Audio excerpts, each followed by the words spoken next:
Hi there, thank you for joining me. This is a continuation of Lesson 10-2B where we're going to be dividing radicals with variables. So you're going to notice in the examples that we do today, number 5, 6, 7, and 8 in our notes, we're going to see some variables like an n here, and we've got x's here, we've got an r in number 7 and a t in number 8. Okay, another good list to be always thinking about is your perfect square roots. So maybe just having them written down anytime you're simplifying radicals. So I have them just written right over here so I can refer to them.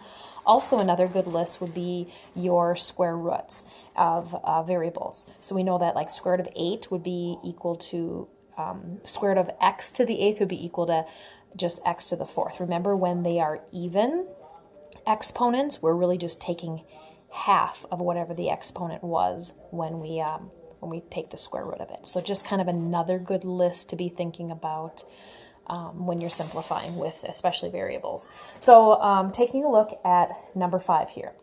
Now in the last video with the division property, we knew that when you have a radical in the numerator and a radical in the denominator, you can put them back together again. So I can rewrite this as a big radical with 20n in the numerator and 5 in the denominator. Now the reason why I'm doing that is because I can see here that 20 divided by 5 makes a number 4.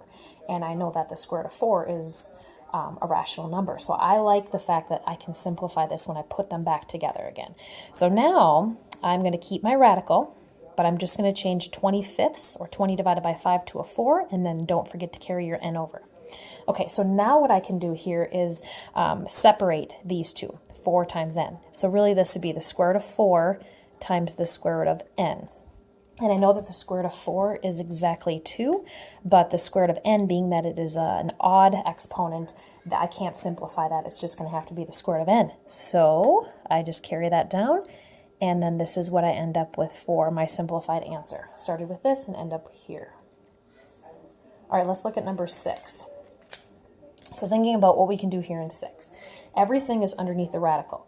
I could separate it, however, take a look to see if you can simplify anything. Now, if you notice here, 27 and 48, they have a common factor of 3. I could divide the numerator and denominator by 3 and get a simplified fraction. Also, I could use my exponent rules. When I divide powers that have the same base, I subtract the exponent, so I can simplify there as well. So I think I'm going to do that first to start off and make this an easier problem. Remember, the radical is around everything. So here when I take 27 divided by 3, I get 9 in the numerator. And then 48 divided by 3 is 16. And then when I subtract the exponents, I get 4, and the answer goes upstairs. So x to the 4th. Now what I'm going to do is to separate the numerator and the denominator, put radicals around everything. Because everything's under a radical, so everything has a radical around it. I'm just going to separate it, because I can see that the square root of 9 is a perfect square, the square root of 16 is a perfect square, and I also have the square root of x to the 4th, being that that's an even number, it is also a perfect square. So this is 3, this is x squared, because x squared times x squared is equal to x to the 4th, and then this is a perfect square as well. So really in the numerator I have 3x squared, and the denominator I have 4. And that's my simplified answer. On example 7, there's a radical in the denominator but not in the numerator, so I can't push everything back together. I have to keep it separate. Down here in the denominator, I see that I have square root of 6, r to the 2nd power, and do you notice here how r squared is a perfect square? So you have a couple options. You could break this apart, square root of 6 times square root of r squared, and then simplify that, or you could just rationalize the denominator and multiply the entire thing by radical 6r squared. It's kind of up to you.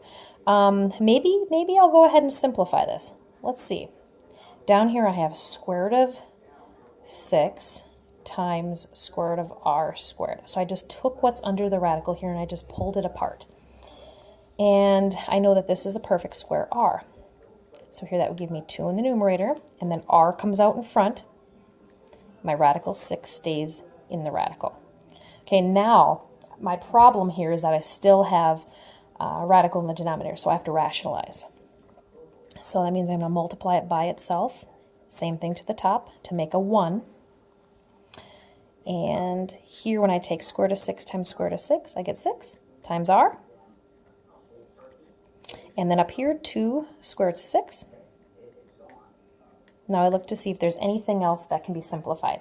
And there is, the 2 and the 6. That's the fraction 2/6. So I can divide by 2. And then I would end up with radical 6 in the numerator and 3r in the denominator. And that would be my simplified form. And notice here how I do not have any irrational radicals. No radicals in the denominator because I've rationalized that. All right. All right, in our last one, a couple different ways we could go about doing this. If you notice the denominator has a radical, you could rationalize it by multiplying by the square root of 3t, top and bottom. Or if you notice here, the fraction out in front that doesn't have a radical could be simplified, -10/5. And take a look at here. Both the numerator and denominator have a radical. So I could squish everything back inside the radical and simplify it because 15/3 simplifies to 5.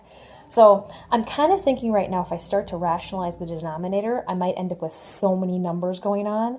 So maybe what I want to do is just simplify first. So let's rewrite this. Here, -10/5 is -2 if I divide.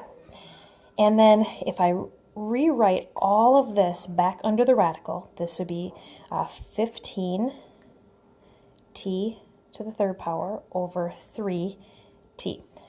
So now let's simplify this part. Keep the -2 out front. And what's going to be under the radical now? 15 divided by 3, that's 5. And then here, when I divide powers with the same base, I can subtract the exponents and I get t squared. Okay, now if this was just a 5 under the radical, it would be simplified. But this t squared, that's a perfect square. So I'm going to pull this apart. Square root of 5 times square root of t squared. And don't forget this guy out in front. I know that this square root of t squared is a perfect square t. So I have -2 times radical 5 times t. Of course, I want to pull these two that are outside of the radical to the front. And then I can bring down the radical after. So I end up with -2t radical 5. That's my simplified form. Well, thank you for joining me.